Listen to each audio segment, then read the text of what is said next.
I'm the director of the EPID Work Research Institute, which stands for Enhancing the Prevention of Injury and Disability at Work. We have sort of three main research areas within the Institute.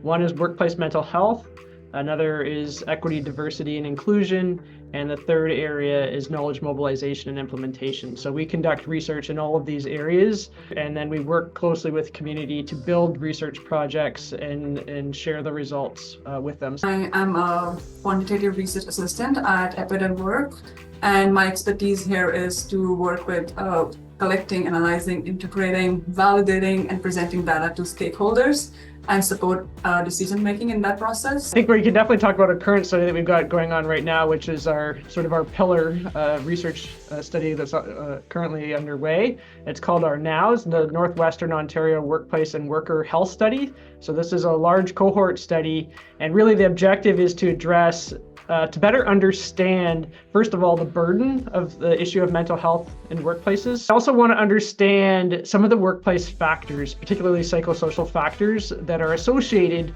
with both mental health challenges and good mental health in the workplace. So we can give advice to employers in terms of if you're going to get the biggest bang for your money in terms of how to improve your workplace, particularly around mental health in the workplace, what is it that you can do?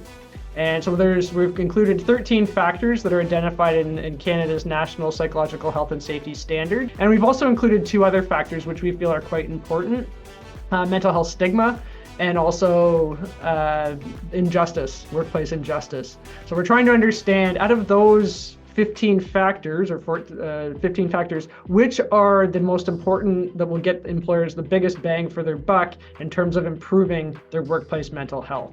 So those are two major objectives.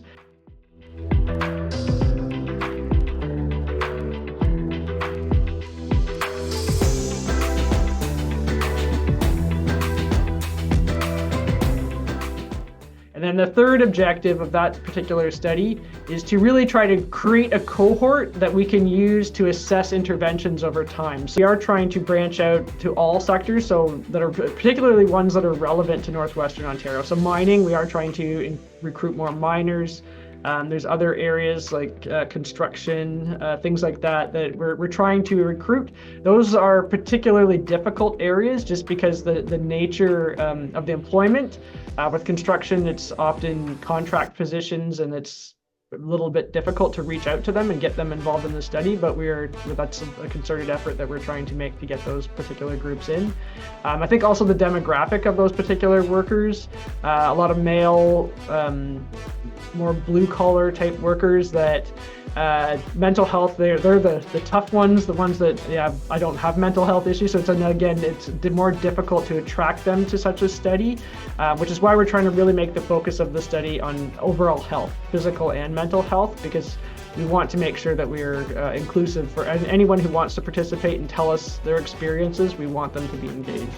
I think it's really about meeting with those groups, taking the time to go to their events, interact with them, get them to basically build a trusting relationship with those particular community members is very helpful, because then as they get to know you, they see your name, they see your brand, they know we're affiliated with Lakehead University, which is a trusted institution here in Northwestern Ontario, that you start to build rapport, and that really helps with building that level of trust.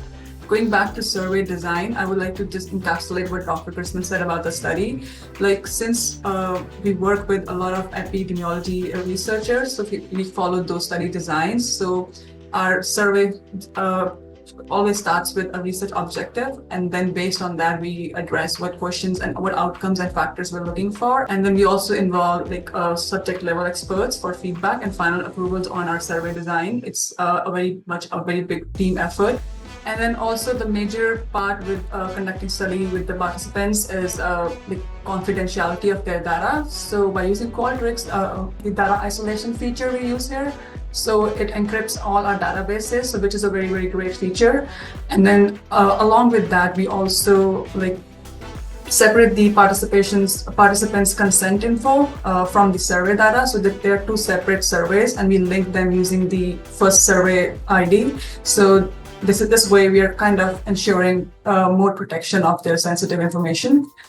And that helps us build trust with the participants too, and they're more keen to be responding to these sensitive questions. And then major part is the pilot testing phase during the survey design at the end, so which is very crucial, and we have been doing that with a small group of our colleagues. And we do ensure that the survey flow is working great, the language is great, and the design, duration of the survey, and any back-end coding are all functioning correctly before we launch the survey. And that has been very crucial, because we do find out a lot of issues which on paper might not seem the same as what the user might see. But we also use the spam and fraud detection feature of Qualtrics and a combination of manual reviewing of the data to see that there's accurately right people are participating and there's no fraud. And we did identify once some spam participants, and it really helped us to sort through them within the Qualtrics itself. Finally, with presenting the findings, we use the reports dashboard feature of Qualtrics, and we have our internal dashboard that we share with the team members who are approved by the ethics. And then we also have an external dashboard that is shared with everyone who can view our website, which is the workinghealth.ca. And this is really useful when we reach out to participants, stakeholders, and they're able to see the progress of the study. The nature of the study and how we do need to maybe be really careful with privacy and confidentiality and really protect the data, because we are dealing with people's mental health in the workplace, and any type of data breach could be catastrophic for potential participants.